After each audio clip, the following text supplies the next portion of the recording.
Bio का PYQ उठा लीजिए या बायो पूरा का पूरा टॉपिक ही उठा लीजिए, इससे क्वेश्चंस का जो नंबर जो होता है ना, नंबर ऑफ क्वेश्चन जो होता है ना, वो बहुत ज़्यादा ही होता है। ज़्यादा इन द सेंस कहने का मतलब फिजिक्स और केमिस्ट्री से ज़्यादा होता है। जितना क्वेश्चन फिजिक्स और केमिस्ट्री से होता है उससे ज़्यादा होता है बायो का क्वेश्चन। और बायो का क्वेश्चन थोड़ा हम लोग के लिए प्रॉब्लम इसलिए क्रिएट कर देता है ना, क्योंकि बहुत सारा चीज़ ऐसा जो होता है ना, जो हम लोग पढ़े नहीं होते, कभी सुने भी नहीं होते हैं उस चीज़ के बारे में, तो हम लोग को प्रॉब्लम होता है। फिजिक्स में, केमिस्ट्री में कभी ना कभी किसी ना किसी से सुने होते हैं, बट बायो में इंटरेस्ट उतना नहीं होता है तो नहीं सुने होते हैं, तो प्रॉब्लम होता है। तो हम वैसे कुछ क्वेश्चंस को भी इंक्लूड करा दिए हैं प्रीवियस ईयर पेपर से रिलेटेड, जिसमें उससे रिलेटेड स्टैटिक जीके को जानने का मौका मिल जाएगा। हो सकता है ट्विस्टेड फॉर्म में वो सब क्वेश्चंस वगैरह उड़ते फिरते क्वेश्चन पेपर में गिर जाए। ठीक है, चलिए तो स्टार्ट करते हैं हमारा बायो का ये सेशन।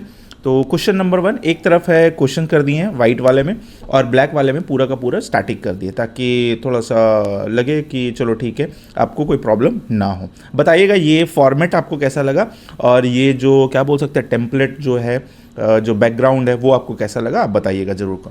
ठीक है, अगर प्रॉब्लम हो रहा है मान लीजिए देखने में, चाहे आंख में कुछ प्रॉब्लम हो रहा है, तो आप मेरे को बता सकते हैं, हम फटाक से इसको चेंज करेंगे। नेक्स्ट वीडियो में हम ये फॉर्मेट नहीं लाएंगे। ठीक है चलिए तो स्टार्ट करते हैं हमारा आज का क्वेश्चन नंबर 1। अब 1 2 ये तो नहीं किए हैं, नंबरिंग नहीं किए हैं, क्वेश्चन है और उससे रिलेटेड स्टैटिक कर दिए। ठीक है, आप देख लीजिएगा कितना क्वेश्चंस, मेरे हिसाब से 29-30 क्वेश्चंस होगा, बट वो 30 क्वेश्चन 150 क्वेश्चंस बन जाएगा, ये तो श्योर है। Which one of the following combination most appropriately represent the components of balanced diet? मतलब सीधा साधा सरल भाषा में ये पूछा जा रहा है कि बैलेंस डाइट में मोस्ट अप्रोप्रिएटली क्या क्या होना चाहिए। तो बैलेंस डाइट में क्या होना चाहिए भाई, तो कार्बोहाइड्रेट तो चाहिए ही चाहिए होता है, कार्बोहाइड्रेट चाहिए होता है, विटामिन चाहिए होता है, प्रोटीन्स चाहिए होता है, फैट चाहिए होता है, मिनरल्स भी चाहिए होता है, फाइबर्स भी जरूरी होता है, वो भी चाहिए होता है, और वाटर तो खैर कंपलसरी है ही। इसका मतलब मेरा फर्स्ट में ही और कुछ एक्स्ट्रा मिला हुआ है नहीं मिला हुआ है, तो मेरा ए ही हमारा आंसर हो गया। यहाँ पर आंसर भी मेंशन कर दिए हैं, that is carbohydrate, vitamin, protein, fat, minerals, fibres and water. ठीक है, अब इससे रिलेटेड स्टैटिक देख लेते हैं क्या है। बैलेंस डाइट क्या होता है? Balance diet, a balance diet provides all the nutrients, carbohydrates, protein, fat, vitamins, minerals, fibre and water in appropriate amounts necessary for good health and proper functioning of body. तो good for health है और functioning अच्छा होने के लिए ये जरूरी है। बात होता है इसमें मैक्रो न्यूट्रिएंट्स, एक टर्म आता है मैक्रो न्यूट्रिएंट। तो मैक्रो का मतलब होता है थोड़ा सा बड़ा, और माइक्रो का मतलब होता है थोड़ा सा छोटा। ये इकोनॉमिक्स में भी हम लोग पढ़ेंगे, माइक्रो इकोनॉमिक्स, मैक्रो इकोनॉमिक्स, है ना। तो मैक्रो न्यूट्रिएंट्स क्या हो गया, जिसमें आ जाता है कार्बोहाइड्रेट्स, प्रोटीन्स, फैट्स, ये सब कॉम्प्लेक्स होता है थोड़ा सा, है ना। Macro nutrients needed a large quantity of for energy and building blocks, ये ज़्यादा मात्रा में चाहिए होता है बॉडी को भी। माइक्रो में क्या होता है भाई, तो इसमें होता है विटामिन्स हो गया, मिनरल्स हो गया, ठीक है, a smaller amount but crucial for various bodily functions. ये चाहिए होता है छोटा अमाउंट में, लेकिन बहुत ही इंपॉर्टेंट होता है, इसके बिना चल नहीं पाएगा आदमी। ठीक है, फाइबर है, रफेज है, भले ये पूरा का पूरा मतलब क्या बोल सकते हैं डाइजेस्ट नहीं होता है, बट ये बॉडी के लिए बहुत ही जरूरी हो जाता है। Not digested, fibre is essential for digestive health, preventing constipation and maintaining bowel regularity, मतलब पेट वेट एकदम मस्त साफ सूफ रखेगा। वाटर, ये इंपॉर्टेंस ये तो बताने की भी जरूरत नहीं है, vital for all body functions including nutrient transport, temperature regulation and waste removal. 70 to 75% body जो हमारा होता है ना, वाटर से ही बना हुआ होता है, ये तो आपको पता ही होगा। ओके, तो समझ में आ गया क्वेश्चन नंबर 1। नेक्स्ट क्वेश्चन में आते हैं, क्वेश्चन नंबर 2, टिक्की मौसी। तो व्हाट इज टिक्की मौसी इन द कॉन्सेप्ट मैलन्यूट्रिशन। तो टिक्की मौसी क्या है भाई, तो टिक्की मौसी जो है ना, मैलन्यूट्रिशन से रिलेटेड एक मैस्कट है। मैस्कट कहने का मतलब सिंबल बनाया जाता है। जैसे आप देखिएगा ICC वर्ल्ड कप आ रहा है तो उसका कोई मैस्कट हो जाता है, फिर आपका ये क्या बोलते हैं, कोई ये आ गया, कोई ओलंपिक गेम्स हो गया, उसका कुछ मैस्कट रख दिया जाता है, एक सिंबल रख दिया जाता है, जगह जगह जाकर वो प्रचार करता है, ये वो ऐसा वैसा। कोई आइडल बना दिया जाता है, कोई फोटो बना दिया जाता है, कोई पोस्टर बना दिया जाता है, कोई टॉय बना दिया जाता है, बड़ा बड़ा कार्टून टाइप का, वो चीज़ that is called the mascot. ठीक है, तो आंसर तो यहाँ पर है ही, मस्कट हो गया। देख लेते हैं मैलन्यूट्रिशन क्या होता है स्टैटिक से रिलेटेड। डिफिशियंसी, एक्सेस और imbalances in personals intake of energy and nutrients. ठीक है, डिफिशियंसीज हो सकता है, एक्सेसिवनेस हो सकता है, इम्बैलेंसेस हो सकता है। It includes under nutrition, stunting, wasting, underweight, micronutrient deficiencies and overweight, obesity. तो हर तरीके का चीज़, हर तरीके का जो एक तरीके का बोल सकते हैं बीमारी बोल लीजिए, ठीक है ना, जैसे स्टंटिंग हो गया, वेस्टिंग हो गया, अंडरवेट हो गया, हाइट के हिसाब से वेट नहीं है बच्चे लोगों का, वो चीज़। गवर्नमेंट इनिशिएटिव्स, ये गवर्नमेंट क्या किया है मैल न्यूट्रिशन से रिलेटेड, ठीक है। तो गवर्नमेंट किया हुआ है तो several programs combat malnutrition such as integrated child development service ICDS scheme, ठीक है, ये एक बनाया गया। फिर पोषण अभियान बनाया गया, national nutrition mission, and mid day meal scheme बनाया गया, मिड डे मील स्कीम बनाया गया, ठीक है, ये चीज़ हो गया। पब्लिक अवेयरनेस कैंपेन्स में अगर देखा जाए तो mascots and public figures are often used to health campaign to raise awareness and educate the public about important issues like malnutrition. जैसा कि हम पहले भी बताएं आपको कि मस्कट का यूज़ किया जाता है ताकि लोगों में थोड़ा सा जागरूकता बढ़े, वो एक कैची हो जाता है। जैसे मान लीजिए हम लोग यूट्यूब वीडियोस चाहे रील्स वगैरह आप लोग बनाते होगे तो उसमें एक हुक स्टेटमेंट डालते हो ना, एक मतलब कि लोग इंगेज हो जाए, वैसा ही है और कुछ नहीं है। तो Tikki Mausi was a part of campaign in Orissa से रिलेटेड है, ध्यान में रखिएगा, to raise awareness about malnutrition among children and women, ठीक है। तो ध्यान में रखिएगा टिक्की मौसी को क्या है, कहाँ से रिलेटेड है। नेक्स्ट आते हैं द डार्कर द स्किन, कुछ स्टेटमेंट लिखा हुआ है यहाँ पर, the darker the skin the more sunlight one needs to get the same amount of vitamin D as a fair skin person. Moderate sunlight alone may not help in vitamin D synthesis even if exposed to sunlight. Who बोल दिए, which of the above statement is or are correct only? Only 1, 2, 1 and 2, neither 1 or 2. ठीक है, सबसे पहले static देख लेते हैं, जैसा कि आंसर यहाँ पर है, अब इसको समझाना भी तो है। बात करते हैं विटामिन डी सिंथेसिस की, ठीक है ना, मतलब एक सरल भाषा में समझिए विटामिन डी कैसे मिलेगा। तो vitamin D is primarily synthesized in the skin upon exposure to ultraviolet B. जब तक बॉडी में अल्ट्रावायलेट बी रेडिएशंस यानी कि यूवी बी रेडिएशंस नहीं जाता है ना, ये विटामिन डी सिंथेसाइज नहीं होता है। तो विटामिन डी को बनाने के लिए अल्ट्रावायलेट वी यानी कि यूवी बी जाना जरूरी है, ये ध्यान में रखिएगा। मेलानिन एंड विटामिन डी, अब इसका बात कर लेते हैं जो कि क्वेश्चन से रिलेटेड भी है। Melanin the pigment responsible for the skin colour. Melanin क्या होता है भाई, जो स्किन कलर को पिगमेंट देता है, काला गोरा सादा, ये act as a natural sunscreen, ये नेचुरल सनस्क्रीन होता है। People with darker skin have more melanin, यानी कि वैसा इंसान जिसका स्किन डार्कर होता है ना, उसके बॉडी में मेलानिन ज़्यादा होता है, ठीक है, more melanin which reduces the amount of UVB, जिसके वजह से क्या होता है ना, उसके बॉडी में UVB यानी कि अल्ट्रावायलेट बी रेडिएशंस बहुत कम पेनिट्रेट करता है, thus requiring more sun exposure to synthesize the same amount of vitamin D compared to fair skinned individuals. आप ऐसे बोल सकते हो, ठीक है। देखो समझो इसको, इंपॉर्टेंट है, किसी का डार्कर स्किन है, ठीक है ना, तो उसका मतलब अगर उसका बॉडी में अगर UVB रे अगर ज़्यादा जाएगा तभी वो विटामिन डी प्रोड्यूस करेगा, ठीक है ना, विटामिन डी बना पाएगा, तभी हो पाएगा, अदरवाइज नहीं हो पाएगा। यही वजह होता है कि जो डार्कर स्किन होता है ना, उसमें मेलानिन क्या हो जाता है, वो यहाँ पर लिखे था ना, the pigment responsible for skin colour act as an natural sunscreen, ये चीज़ हो जाता है, ठीक है ना। People with darker skin have more melanin, है ना, डार्कर स्किन के साथ मोर जाएगा हमेशा, है ना, ध्यान में रखना है कि जितना ज़्यादा डार्कर उतना ज़्यादा मेलानिन हो जाएगा।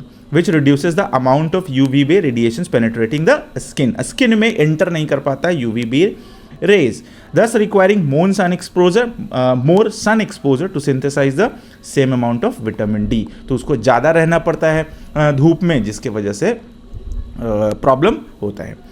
सोर्स ऑफ विटामिन डी क्या है भाई, तो beside sunlight vitamin D can be obtain from certain foods, fatty fish like salmon, ठीक है ना, mackerel tuna, fortified milk, cereals and orange juice, egg yolks, ये सब वगैरह में आपको विटामिन डी मिल जाता है। Vitamin D deficiencies can lead to rickets in childrens and osteomalacia in adults, हो गया, कैरेक्टराइज्ड बाय वीकन बोन्स। अगर विटामिन डी नहीं होगा तो हड्डी भी कमज़ोर हो जाता है, वीक हो जाता है थोड़ा, ठीक है ना, इसलिए बोलता है कि जिसका हड्डी कमज़ोर, कैल्शियम का ये वो होता है ना, तो बोलता है कि विटामिन डी जरूर लिया कीजिए। तो जो फेयर जिसका स्किन कलर जो होता है ना वो फेयर होता है, मतलब थोड़ा सा गोरा टाइप का होता है ना, तो उसमें UVB रेज जो होता है ना वो आसानी से लग जाता है और विटामिन डी अच्छा से बनता है, तो सब कुछ आसानी से काम हो जाता है। वही जो ब्लैकिश टाइप का हो गया, चाहे जो ज़्यादा डार्कर कॉम्प्लेक्शंस वाला होता है उसका यूवी रे ज़्यादा नहीं लग पाता, इसलिए उसको ज़्यादा देर धूप में रहना पड़ता है, तो ज़्यादा सनलाइट का ज़रूरत पड़ता है, जिसकी वजह से वो क्या हो जाता है, स्किन भी धीरे धीरे ख़राब हो जाता है, डेड हो जाता है। देख लीजिए साउथ अफ्रीका वगैरह में, है ना, यही सब चीज़ है। ठीक है, तो आई होप कि आपको ये समझ में आ गया होगा। नेक्स्ट में आता है क्वेश्चन नंबर, नेक्स्ट क्वेश्चन है which among the following vitamin is necessary for blood clotting. तो ब्लड क्लॉटिंग के लिए सबसे इंपॉर्टेंट क्या होता है भाई, तो विटामिन के। ठीक है, विटामिन के, तो ध्यान में रखिएगा। एक इंटरेस्टिंग फैक्ट बताते हैं, टैमरिन जो होता है ना, इमली है ना, टैमरिन जो होता है इसमें ना विटामिन, ये जब बॉडी में जाता है ना तो बॉडी में विटामिन के का ना बहुत ज़्यादा कमी कर देता है, जिसके वजह से क्या होता है ना कि अगर आप ध्यान दीजिएगा, कटे छटेगा ना, तो मान लीजिए कहीं से कुछ से कट जाता है, तो जब ब्लड गिरता है ना तो ज़्यादा देर तक गिरते ही रह जाता है, जल्दी जमता नहीं है। तो विटामिन के भी होना बहुत ज़रूरी होता है बॉडी में। Vitamin K, a fat soluble vitamin crucial for blood coagulations, बोले तो clotting. It plays a vital role in the synthesis of the several clotting factors in the liver. ये बहुत ही इंपॉर्टेंट हो जाता है। Source of vitamin K, green leafy vegetables, spinach, colored greens, broccoli, certain vegetables, oils and good sources. It also produced by bacteria in the gut. ठीक है ना, तो ये जो गट का जो बैक्टीरिया होता है ना उसके थ्रू भी विटामिन के प्रोड्यूस होता है। Vitamin A essential for vision, immune function and cell growth. Vitamin A जो होता है ये सब कैरेट में मिल जाएगा, स्वीट पोटैटोज मिल जाएगा, spinach, dairy products etcetera. Vitamin B complex, the group of vitamin B1, B2, B3, B5, 6, 7, 9, 12 that plays diverse roles in metabolism, energy production। ये बहुत ज़रूरी हो जाता है। B12 बहुत इंपॉर्टेंट चीज़ है। विटामिन सी अगर देखा जाए तो a water soluble vitamin important for immune function, collagen synthesis and antioxidant activity. Sources citrus fruit, berries and bell peppers. जो भी विटामिन सी बहुत आता है, सबसे अच्छा विटामिन सी का सोर्सेज है इंडियन गूसबेरी, जिसको हम लोग आंवला बोलते हैं। नेक्स्ट में आते हैं, precursor of which one of the following vitamins comes from beta carotene। ठीक है ना, precursor बीटा कैरोटीन के बारे में बात किया जा रहा है। तो सबसे पहले बात कर लेते हैं बीटा कैरोटीन के बारे में। A red orange pigment found in plants and fruits, particularly carrots, sweet potatoes and leafy greens. It is powerful antioxidant and a precursor to vitamin A। ठीक है ना, ये सब किस में पाया जाता है, बीटा कैरोटीन वगैरह आपको कैरेट में मिल जाएगा, स्वीट पोटैटोज में मिल जाएगा, लीफी ग्रीन में मिल जाएगा। Provitamin C carotenoids. Beta carotene is one of the several carotenoids that can be converted into vitamin A in the body। Beta carotene जो है ना वो चेंज हो जाता है, मतलब विटामिन ए में, विटामिन ए से पहले वो बीटा कैरोटीन ही होता है। विटामिन ए, रेटिनॉल जिसको बोलते हैं, क्रूशल फॉर विजन, बहुत ही इंपॉर्टेंट है। Retinol, retina, specially night vision, immune system function, skin health and cell growth. Other carotenoids, lycopene जो टोमेटो में होता है, lutein and zeaxanthin in leafy greens and corns, and the other important carotenoids, but they do not convert to vitamin A। ये सब जो है ना, tomato में लाइकोपीन हो गया, चाहे ग्रीन और कॉर्न वाला, ये सब जो कैरोटेनॉइड्स होता है ना वो विटामिन ए में कन्वर्ट नहीं होता है। तो आपसे किसी भी तरीके से उलट पुलट के सवाल पूछा जा सकता है। नेक्स्ट में आते हैं, next question, balance diet should have approximately, क्या क्या हो सकता है, 1/5 प्रोटीन, 3/5 फैट, 1/5 कार्बोहाइड्रेट, ऐसे करके। तो हमारा आंसर क्या है, 1/5 प्रोटीन चाहिए, 1/5 फैट चाहिए और 3/5 कार्बोहाइड्रेट चाहिए होता है। ठीक है, मतलब 1:1:3 का रेशियो में मिल जाए काफ़ी है। Macronutrient distribution range, AMDR, these are the range intake of energy yielding micronutrients, macro है ये, that are associated with the reduced risk of chronic diseases while providing adequate intake in essential nutrients। मतलब अगर अच्छा से हम लोग macronutrients ले रहे हैं, अगर रेंज में है, अच्छा है, तो हमारे लिए बहुत ही अच्छा हो जाता है, वो बहुत सारा रिस्क को रिड्यूस कर देता है। ठीक है, कार्बोहाइड्रेट्स का बात करते हैं तो typically 45 to 65% total daily calories हो गया। फिर फैट्स देखते हैं तो ये 20 से 35% तक का टोटल कैलोरीज का होना चाहिए। प्रोटीन देख लेते हैं तो 10 से 35% का होना चाहिए टोटल कैलोरीज का। आइडियल बैलेंस क्या होता है भाई, तो while exact percentage vary based on individual needs, activity level, health goals, the general recommendations for carbohydrates to be larger proportion. ठीक है ना, तो कार्बोहाइड्रेट्स हम लोग को चाहिए होता है, अल्टीमेट सोर्स बोल सकते हैं हमारे बॉडी के अंदर, यही चीज़ हम लोग को दे रहा है। तो कार्बोहाइड्रेट हमारे लिए इंपॉर्टेंट हो जाता है। फिर फैट्स भी ज़रूरी है, प्रोटीन्स तो खैर है ही मसल बिल्डिंग के लिए, है ना, ज़रूरी है। Next, the vitamins which are generally excreted in urine, ठीक है ना, कौन सा विटामिन जो होता है वो यूरिन में एक्सक्रीट कर जाता है, विटामिन बी और vitamin C. Water soluble vitamin, इससे बात उठता है वाटर सॉल्युबल का और फैट सॉल्युबल का। Water soluble vitamins including vitamin C and vitamin B, ठीक है ना, जो यूरिन के थ्रू बाहर निकल जाता है। They dissolve in water and are not stored in significant amounts in the body.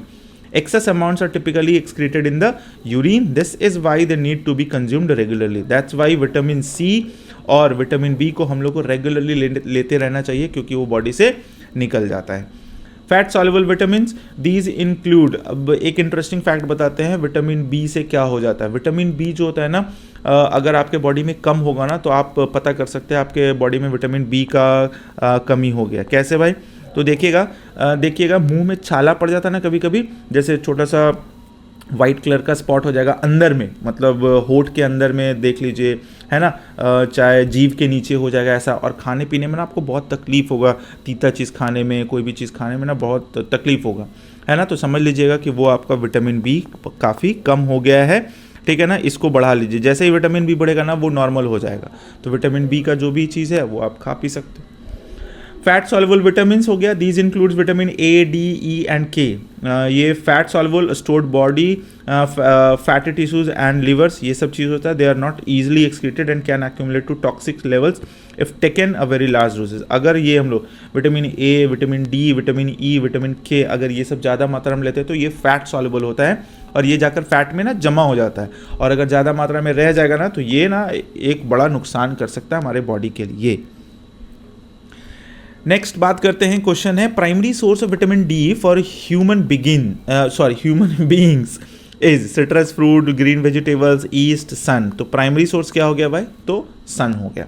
Vitamin D and sunlight, as mention earlier, पहले भी हम लोग बात कर चुके हैं। The primary natural source of vitamin D, human exposure to sunlight which triggers in synthesis in skin. Skin के लिए ज़रूरी हो जाता है विटामिन डी, और ये इवन बोन्स के लिए भी।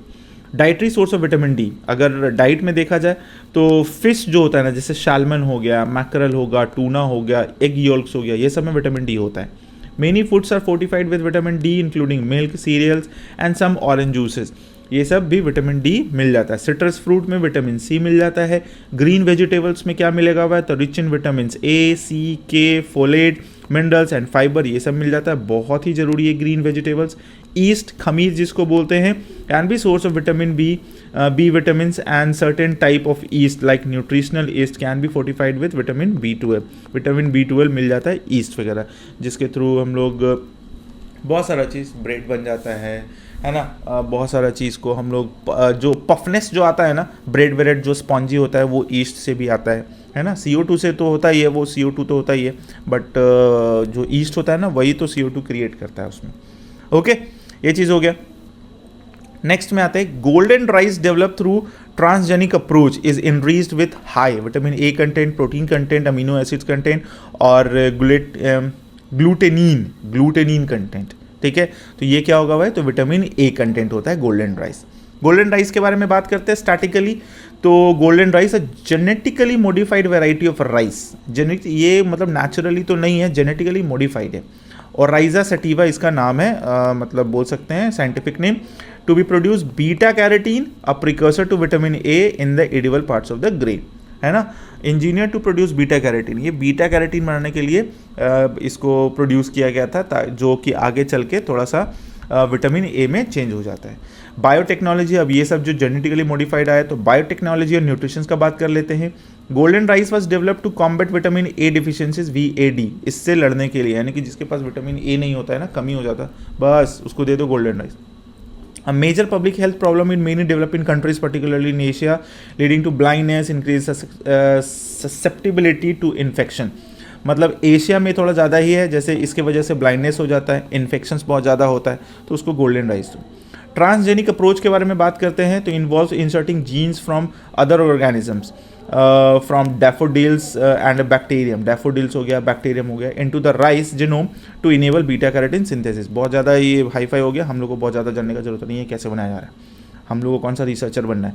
विटामिन ए डिफिशियंसी से सिग्निफिकेंट ग्लोबल हेल्थ, यही सब वजह से ना हमको थोड़ा सा कभी कभी प्रॉब्लम होता है मतलब एसएससी से भी, कि अरे भाई आप वैसे क्वेश्चंस पूछो ना, आप इतना जेनेटिकली मॉडिफाइड में ये हो रहा है, वो चीज़ मिलाया जा रहा है तब वो बन रहा है, ये चीज़ मिलाया जा रहा है तब वो बन रहा है, आप उस लेवल का क्वेश्चंस पूछ रहे हो जो हमारे एसएससी पॉइंट ऑफ व्यू से कहीं इंपॉर्टेंस नहीं रखता है ना। अरे आप वो पूछो ना जो आप 30 साल जो मेरे से काम करवाओगे, जॉब करवाओगे, तो उसमें बेनिफिशियल हो।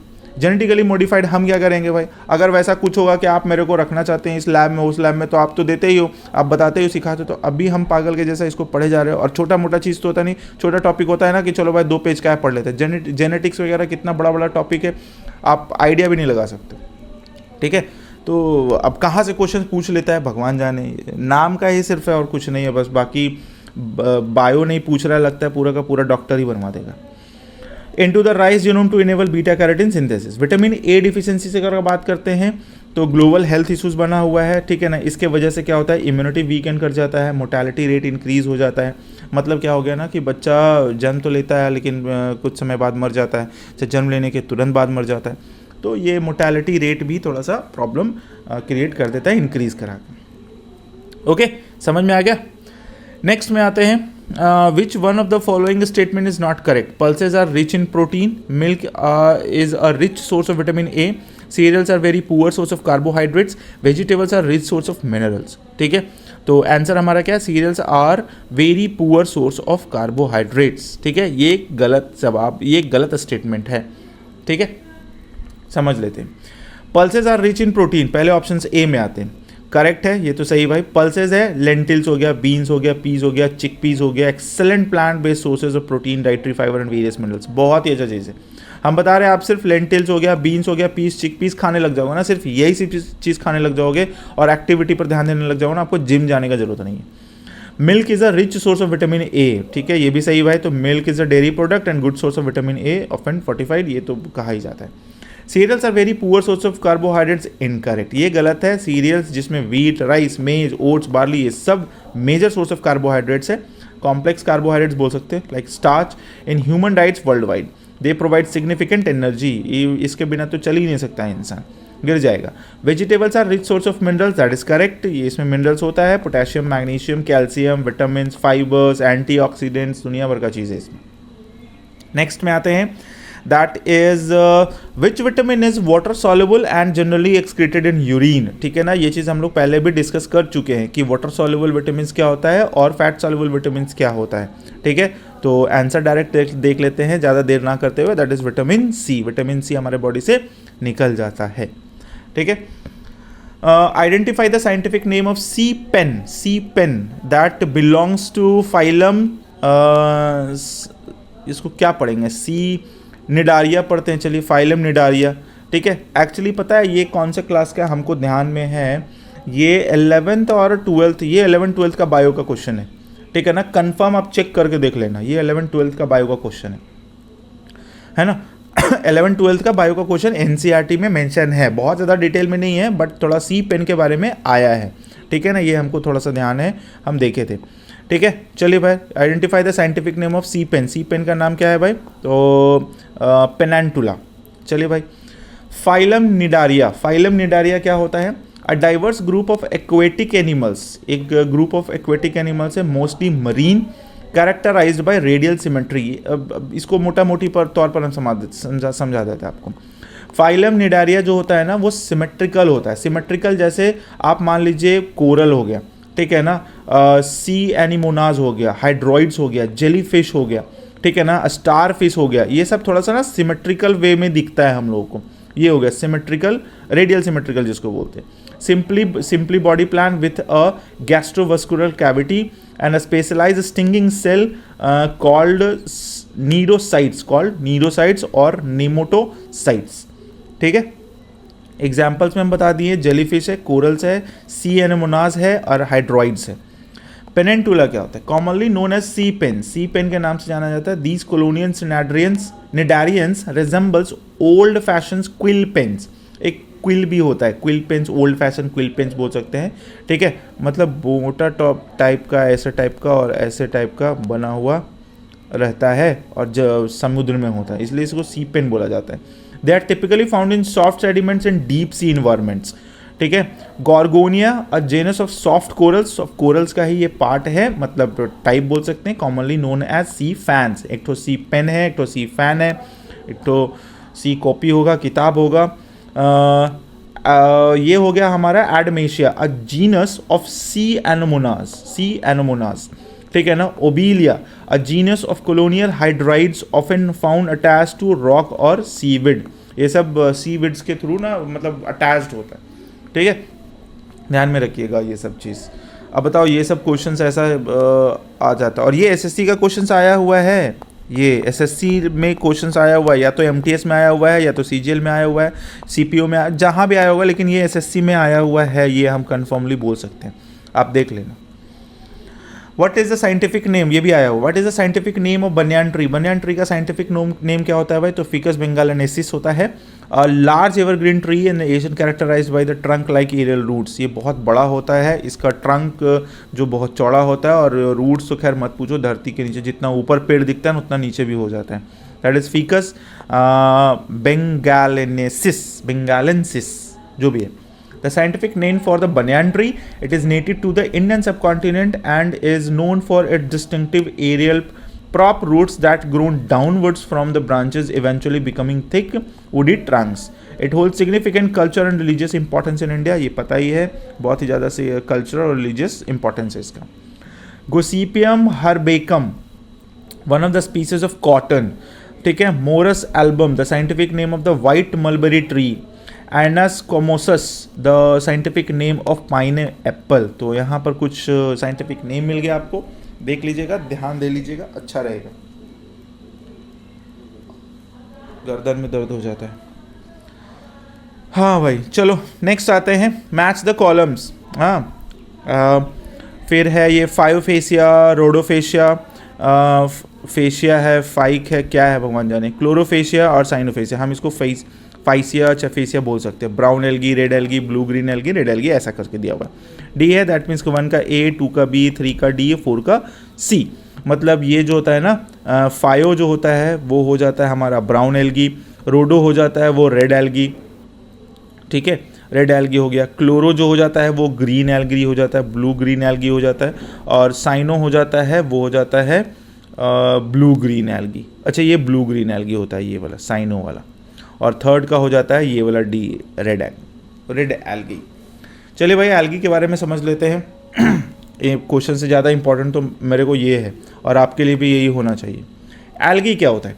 A diverse groups of photosynthetic organisms. Algae photosynthetic organisms भी ही है। बायो का क्लास जब हम स्टार्ट किए, उसमें हम जो स्टार्टिंग से जो पढ़ा रहे हैं ना, उसमें ये चीज़ मेंशन है। ठीक है ना, आप बायो का क्लास अगर नहीं देखें तो आप देख लीजिएगा, 1-2 क्लास उसमें भी आया हुआ है। अभी थोड़ा सा PYQ के थोड़ा सा लेके चल रहा है, क्योंकि बहुत सारा बनाना होता है, लिखना होता है, टाइप करना होता है, सब कुछ करना होता है ना, तो टाइम नहीं बच पाता, जिसकी वजह से हम ना एक ही साथ 3-4 क्लास नहीं कर पाते। और सिंगल हैं, बस ये 2 ही हाथ है मेरे पास और कुछ नहीं। हमको तो कभी कभी लगता है कि मेरे पास 10 हाथ होता है ना तो हम कर लेते। और उतना अभी फ़िलहाल देखिए, जो बात है सो क्लियर है ना, हम कुछ छुपाते नहीं हैं, कुछ ऐसा नहीं है कि हाँ बनावटी भाषा में कुछ हम बोल रहे हैं आपको ये वो फलाना ढिमकाना, कि नहीं आपको ये लगे वो लगे, नहीं भाई, जो है सो है। हम अकेले हैं, 2 ही आते हैं मेरे पास। हम जितना कर पा रहे हैं, हम कोशिश करते हैं कि इससे ज़्यादा करें, और हमेशा कोशिश करते ही रहेंगे। ठीक है ना, मेरे पास हम उतना कैपेबल नहीं है कि अब हम 10 हाथ ले सके और उसको भी हम बोल सके भाई ये कर दो, ये कर दो, ये कर दो। जिस बार हो जाएगा आपके लिए कंटेंट का भरमार हो जाएगा। आप सोच भी नहीं सकते हो कि मेरे पास कितना अलग अलग लेवल का कंटेंट है। ठीक है, तो बस आप सपोर्ट करते रहो, ऐसे ही सपोर्ट करते रहो।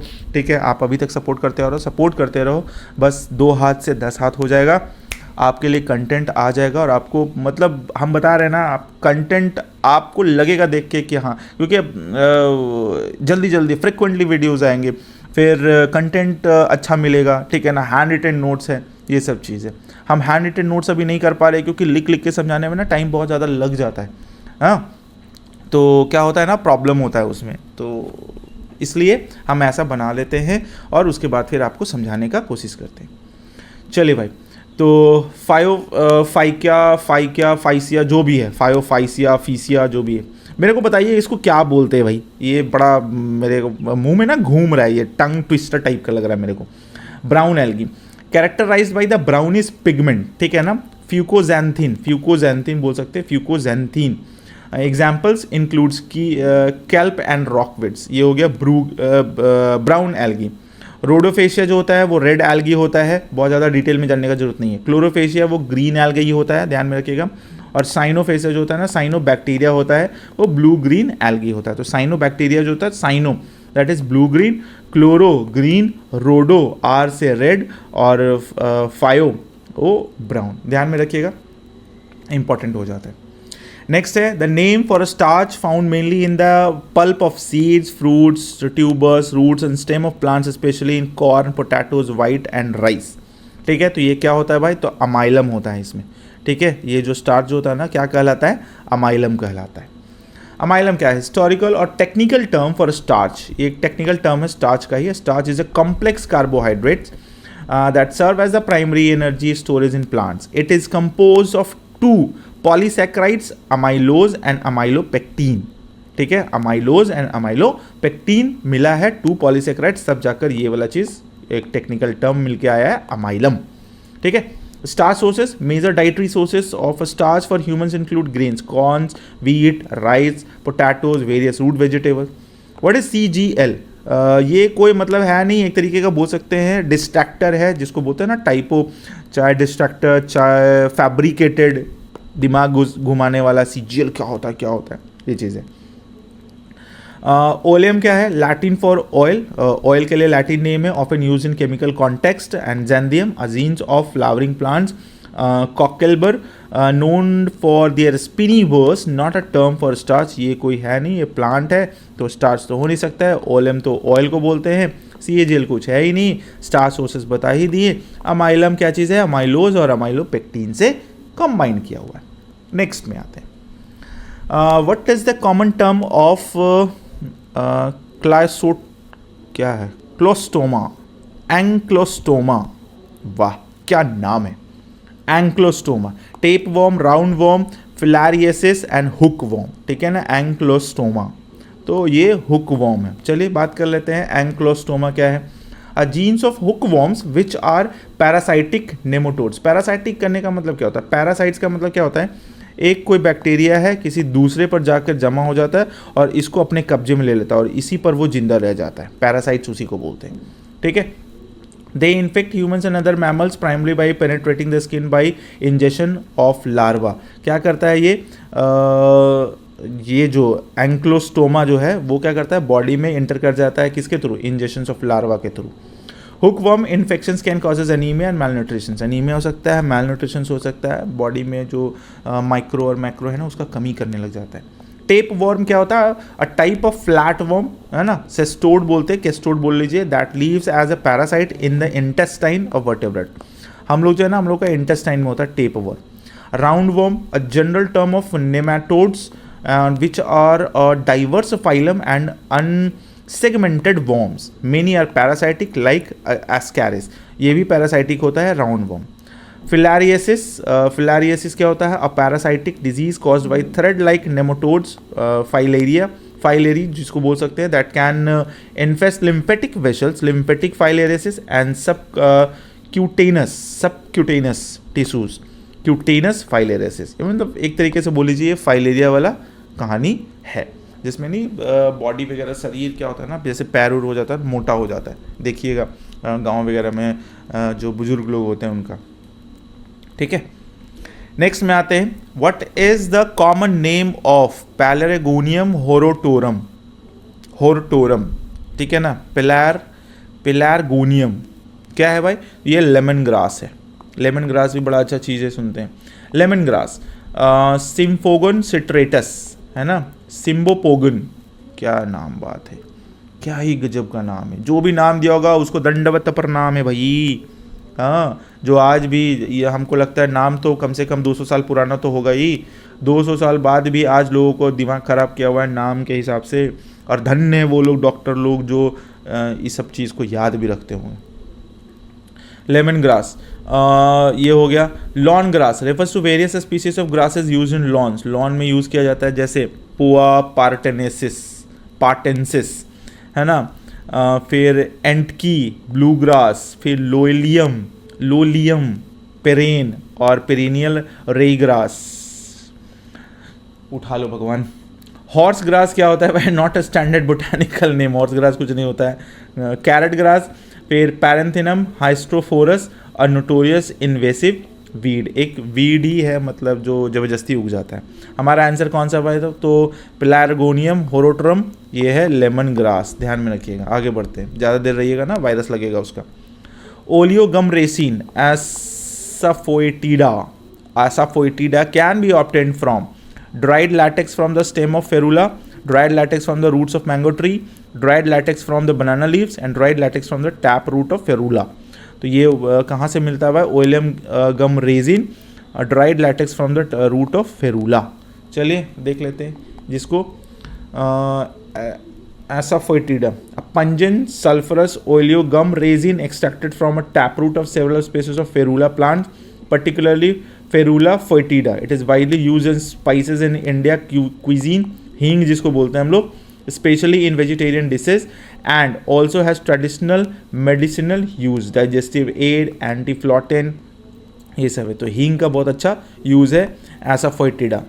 लैटेक्स क्या होता है? A milky fluid found in many plants which can be sources of various compounds like rubber from rubber trees in the case of resins. ये हो सकता है लैटेक्स का, जैसे दिखता होगा ना वाइट कलर का फ्लूइड कभी कभी आता है, चिपचिपा टाइप का होता है, जैसे कोई भी कुनेन का पेड़ हो गया, है ना, पीला फूल का पेड़ हो गया, अच्छा और भी जो भी है, तो जो वाइट कलर का जो निकलता है ना उसी को बोलते हैं latex. Mango tree mangifera indica produces mango fruit but it latex is not source as asafoetida, but इसका जो लैटेक्स होता है जो सोर्स नहीं होता है। Banana musa species produces bananas, its leaves are not a source of asafoetida, ये इसका सोर्स नहीं है। तो ध्यान में रखना है कहाँ से मिलता है एसाफोएटिडा, दैट इज द फेरूला एसाफोएटिडा, जिसको हम लोग हींग भी बोलते हैं। नेक्स्ट क्वेश्चंस में आते हैं। Which is a good source of complete protein? Wheat, spinach, lentil, eggs, that is eggs, बहुत ही कंप्लीट सोर्स है। Complete protein is what? A protein source that contains adequate proportions of 9 essential amino acid necessary for human body. 9 essential amino acids वो क्या है, वो भी हम लोग देख लेंगे। Essential amino acids can not be synthesized by the body and must B obtained through diet, ठीक है ना, मतलब डाइट के थ्रू हम लोग को मिलना ही चाहिए। एग्स के बारे में बात करते हैं तो गोल्ड स्टैंडर्ड पर रखा गया for complete protein due to the high biological value and excellent amino acid profile, ठीक है। वीट में primarily a source of carbohydrates while it contains protein also, it is generally not considered a complete protein due to the limiting amino acids, ठीक है। कम amino acid होने की वजह से पूरी मात्रा में इसमें प्रोटीन नहीं मिल पाता है। स्पिनच का बात करते हैं तो ये विटामिन, मिनरल्स, फाइबर्स, ठीक है ना, प्रोटीन भी मिल जाता है बट बहुत ही ज़्यादा और ना के बराबर। Lentils excellent plants based protein sources but likely most plant proteins they are typically incomplete, often deficient in methionine and tryptophan, है ना, ट्रिप्टोफैन, मतलब लेंटिल्स वगैरह यानी कि जो हो गया ना वो बेस्ट सोर्स है जरूर, बट इसमें दो चीज़ नहीं मिल पाता है। Combining them with grains, example rice and lentils can create a complex protein meal. अगर इसको ग्रेन के साथ मिला दिया जाए जैसे राइस के साथ राइस एंड लेंटिल्स, तब ये थोड़ा प्रोटीन मील बन जाएगा। नेक्स्ट है in the glycemic index GI of a specific food is from 70 to 100, then the type of food is low GI, high GI, medium GI, extremely low GI। तो ये high GI हो जाएगा, 70 से 100 के बीच में है। तो ग्लाइकेमिक इंडेक्स क्या होता है वो समझ लेते हैं। A rating system for foods containing carbohydrates, it shows how quickly each food affects the blood sugar glucose level when you eat an ate. यानी कि कोई भी खाना जैसे अगर हम खाते हैं उससे कितना जल्दी हमारा ब्लड शुगर ग्लूकोज जो बोलते हैं जिसको अफेक्ट होता है उसी को बोलते हैं GI इंडेक्स, मतलब glycemic index. High GI foods that means 70 or more causes a rapid rise in blood glucose. Examples include which bread, sugary drinks, white rice, potatoes, ये सब हाई GI का होता है। मीडियम GI में देखा जाए तो 56 to 69 have a moderate effect on blood glucose. ये चीज़ होता है वीट ब्रेड हो गया, ब्राउन राइस हो गया, स्वीट पोटैटो हो गया।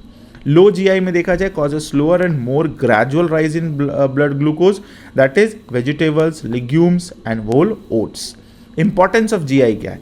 Useful for managing blood sugar levels, especially for individuals with diabetes or those looking to control weight. However, the overall dietary pattern and portion size are also crucial. और depend करता है कि उसका कैसा रहन सहन है. बट GI अगर ज़्यादा है तो उसको कम खाइए, GI कम है तो उसको खाने का कोशिश कीजिए. ठीक है, डायबिटिक पेशेंट के लिए होगा तो अगर भगवान न करे ऐसा किसी के घर में हो, बट अगर है तो उनको ज़रूर जानकारी दे दीजिएगा. Next, which is the most important protein component in milk, both quantitatively and nutritionally, that accounts for the about 80% of the total protein in bovine milk? Actin, casein, pepsin, albumin. तो ये होता है casein. Casein क्या होता है समझ लेते हैं. A primary protein found in milk. Milk का सबसे important protein casein है, सबसे important चीज़ भी है. Accounting for 80% of the total proteins contained in bovine milk. Casein proteins are responsible for the white opaque appearance of the milk and form curds when milk is acidified. ठीक है, ये जो white और OPEC जो substance जो दिख रहा है ना वो किसके वजह से? केसीन के वजह से.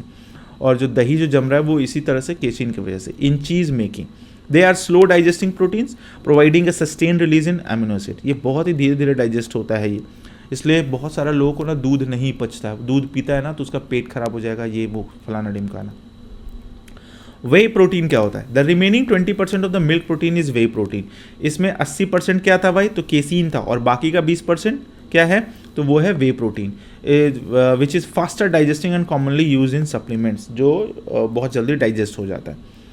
Actin, a globular protein that forms microfilaments, thin filaments in muscle cells and is involve in muscles. Actin, contraction and cell motility. Not a primary milk protein, ये मिल्क प्रोटीन नहीं होता है. Pepsin, a proteolytic enzyme produced in the stomach that digests protein into smaller peptides, not a protein components of milk itself. Protein का ये milk का नहीं है. Albumin, ये तो एग्स में होता है. Various bodily fluids including blood plasma and egg whites, ovalbumin जिसको बोलते हैं. While there are trace amounts of serum albumin in milk, it is not the major protein components. ठीक है, तो एल्बुमिन हमको एग से मिल जाता है, एग वाइट्स में.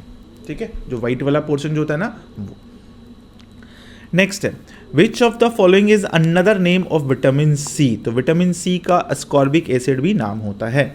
ascorbic acid, water soluble vitamins, essentially for many bodily function, powerful antioxidant, crucial for collagen synthesis, important for skin, blood vessels, bones, cartilage, wound healing, immune function, deficiency leads to scurvy. ये सब के लिए important हो जाता है, हमारे skin के लिए, ब्लड के लिए, बोन के लिए, ये सब.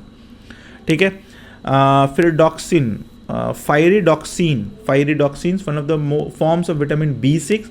Vitamin B6 is involved in metabolism, nervous system functions and red blood cell formation. तो B6 बॉडी में जाएगा तो ब्लड अच्छा काउंट आएगा. नेक्स्ट में आते हैं, which essential amino acid enhances calcium absorption and also plays an important role in the formation of collagen. तो कोलाजन के लिए क्या हो गया भाई? तो लाइसिन हो गया. ठीक है, कोलाजन के लिए क्या हो गया? लाइसिन. तो lysine and essential amino acids meaning the body can not produce it must be obtained from the diet. अब लाइसिन जो है ना हम लोग को डाइट से ही मिल सकता है, हम लोग का बॉडी प्रोड्यूस नहीं करता. It is crucial for protein synthesis, protein create कर बनाने के लिए ज़रूरी है, कोलाजन के लिए ज़रूरी है, फिर कैल्शियम अब्जॉर्प्शन के लिए ज़रूरी है, प्रोडक्शन ऑफ एंजाइम्स के लिए, हार्मोन्स के लिए, एंटीबॉडीज़ के लिए ज़रूरी. दैट मीन्स कि lysine is a very important for our body. ठीक है, और बाहर से ही जाएगा. Essential amino acids, there are 9 essential amino acids for human. 9 amino acids essential होता है, ध्यान में रखिएगा, ये इंपॉर्टेंट है. हिस्टिडीन हो गया, आइसोल्यूसिन हो गया, ल्यूसिन हो गया, लाइसिन हो गया, मिथियोनिन हो गया, फिनालानिन हो गया, थियोरेनिन हो गया, ट्रिप्टोफैन हो गया, एनवेलिन हो गया. ये है अमीनो एसिड्स का नाम. 9 एसेंशियल अमीनो एसिड्स नाम लिख लीजिए और चिपका लीजिए अपने आँख के सामने.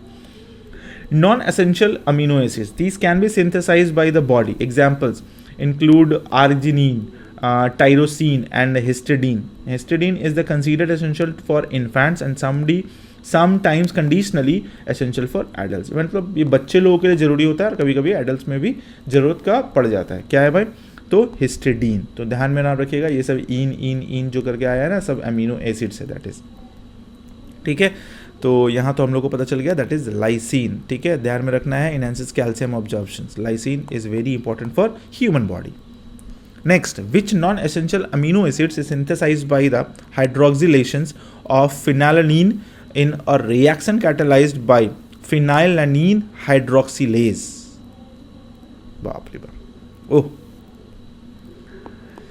टाइरोसिन। टाइरोसिन क्या है? Non essential amino acid that is synthesized from essential amino acid. मेरे दिमाग में एक चीज़ आया, ये सब जितना भी नाम है ना, जैसे टाइरोसिन, साइटिनिन, टाइरोसिन, ग्लाइसिन, ग्लूटामीन, ये सब का ना हम क्या करेंगे, शॉर्ट्स वीडियो बनाने का कोशिश करेंगे। ठीक है ना, एकदम सिंपल भाषा में कोशिश करेंगे आपको समझाने का। ओके, देखते हैं कैसा चलता है। It is precursors of several important neurotransmitters, dopamine, फिर न्यूरोफिनेफ्रिन, फिर एपिनफ्रिन, ये सब चीज़, मतलब ये चीज़ जाकर इसको हेल्प करता है। थायराइड हार्मोन्स एंड मेलानिन, ये सब चीज़, pigment responsible for skin and hair colour, है ना, हार्मोन्स, थायराइड हार्मोन्स, मेलानिन, ये सब चीज़। फिर फिनाइलानीन हाइड्रोक्सीलेज क्या होता है? The enzyme responsible for converting phenylalanine to tyrosine. एक एंजाइम है जो फिनाइलानीन को टाइरोसिन में कन्वर्ट कर देता है। A deficiency in this enzyme leads to PKU, a genetic disorder। क्या है भाई? Phenylketonuria, phenylketonuria. बाप रे बाप, क्या क्या है, आगे बढ़ो। कुछ इंपॉर्टेंट नहीं था उसमें, बट हम कोशिश करेंगे वो सब नाम को थोड़ा सा डीकोड करने का। Which vitamin involve in red blood cell formation, neurological functions and DNA synthesis. तो कौन सा होता है भाई? तो विटामिन B12, सॉरी, हाँ, विटामिन B12। कोबालामीन जिसको बोलते हैं, cobalamin, water soluble vitamin essential for red blood cell formation, prevents megaloblastic anaemia, neurological function and DNA synthesis. It is primarily found in animal products. Vitamin K होता है important for blood clotting and bone health. Vitamin B12 riboflavin involved in energy metabolism and cellular growth. Vitamin B7 that is biotin, metabolism, carbohydrates, fat and proteins. ये सब important for ये सब चीज़ के लिए। तो B7, B12, B2 and vitamin K, ये सब चीज़ important है। विटामिन B12 के बारे में डिस्कस कर ही दिए। नेक्स्ट में आते हैं, विच of the following groups represent essential amino acids. Amino acids का ग्रुप है, तो एसेंशियल अमीनो एसिड्स ऑलरेडी हम लोग बात कर चुके हैं पहले के वीडियोस में, पहले के क्वेश्चंस में। तो हिस्टिडीन, फिर आइसोल्यूसिन और ल्यूसिन और लाइसिन, ये सब एसेंशियल अमीनो एसिड्स में आते हैं। नॉन एसेंशियल में कौन कौन है, ये तो हम लोग पढ़ चुके हैं। नॉन एसेंशियल में एलानिन, आर्जिनिन, कंडीशनली एसेंशियल थोड़ा बहुत, एस्परगिन, फिर aspartic acid, glycine, proline, serine, tyrosine, ये सब चीज़ नॉन एसेंशियल है, ज़रूरत नहीं है बॉडी में। Select the incorrect statement with regards to vitamins. Plants can synthesize almost all vitamins. ठीक है, some vitamins are quinine compounds. Some bacteria in a gut do not produce vitamins. Most of the vitamins cannot get synthesized in sufficient amounts of our body. Incorrect क्या होगा? तो some bacteria in gut do not produce. नहीं, ऐसा नहीं होता है। पूरा का पूरा gut जो होता है ना, वो vitamins को produce करने में हेल्पफुल होता है। आते हैं, देखते हैं इसमें ये क्या है। Plant can synthesize almost all vitamin, that is correct. Plants are autotrophs and can synthesize vitamin, most vitamin required for the metabolism. Some vitamin are quinine compounds, incorrect. ठीक है, इनकरेक्ट, इनकरेक्ट ये भी हो गया तो अच्छा, incorrect. Quinine is an anti malarial drug, not a vitamin compound, इसमें कुछ गड़बड़ हो गया। Some bacteria in the gut do not produce vitamin, that is incorrect. तो ये मतलब बी और सी दोनों होगा, यहाँ पर आंसर गलत हो गया, बी एंड सी दोनों होगा। ये कहाँ से क्वेश्चन उठा है ये देखना पड़ेगा, आप इसमें बी और सी दोनों मार दीजिएगा। ठीक है, हाँ, many bacteria in the human gut microbiota actually synthesize important vitamin, specially vitamin K. ठीक है, and several vitamin like B7, B9, B12. Most of the vitamins cannot get synthesized in sufficient amount in our body. Most of the vitamins cannot get synthesized. Humans cannot synthesize most vitamins like vitamin C, or cannot synthesize them in sufficient quantities like vitamin D, which requires sun exposure and must obtain from diet. ठीक है, तो कुछ कुछ vitamin होता है जो हम लोग को बॉडी में सन के थ्रू मिल जाता है, जैसे विटामिन डी हो गया, ये सब चीज़ मिल जाता है, लेकिन बहुत सारा विटामिन होता है ना बाहर से इनटेक भी किया जाता है और ज़रूरी भी होता है एज एन सप्लीमेंट। नेक्स्ट है second last, which essential micronutrients plays a clear role in synthesize, storage and secretion of insulin in the hexameric form as well as the conformations integrative of insulin के लिए, मतलब zinc हो गया है ना, fluoride तो नहीं होगा, सेलेनियम नहीं, फॉस्फोरस तो नहीं होगा, जिंक होगा। गुड, जिंक आंसर भी है, पढ़ लेते हैं। Zinc an essential trace mineral crucial for numerous bodily function, zinc बहुत ही जरूरी चीज़, including immune function, wounding healing, DNA synthesize, cell division, critical role in insulin metabolism. Insulin के लिए जिंक बॉडी में जाना जरूरी है।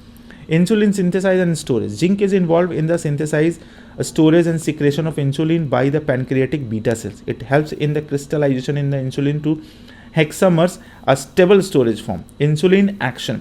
Zinc also influences the binding of insulin to its receptors and its signaling pathways. Fluoride क्या होता है भाई? तो primarily known as its role in dental health. Fluoride पता है हम लोग को डेंटल के लिए जरूरी होता है। Strengthening tooth enamel, selenium, essential trace minerals with antioxidant properties involved in thyroid hormone metabolism and immune function. Selenium, ठीक है, थायराइड के लिए इंपॉर्टेंट हो जाता है। फॉस्फोरस, ये जरूरी तो है भाई। Minerals essential for bone and teeth formations, energy metabolism, ATP हो गया, डीएनए आरएनए स्ट्रक्चर हो गया फॉस्फोरस के लिए। Last, which of the following was the first vitamin discovered in 1897 that is essential in amino acids and carbohydrate metabolism and is active in energy production reaction? ठीक है, thiamine answer हो गया।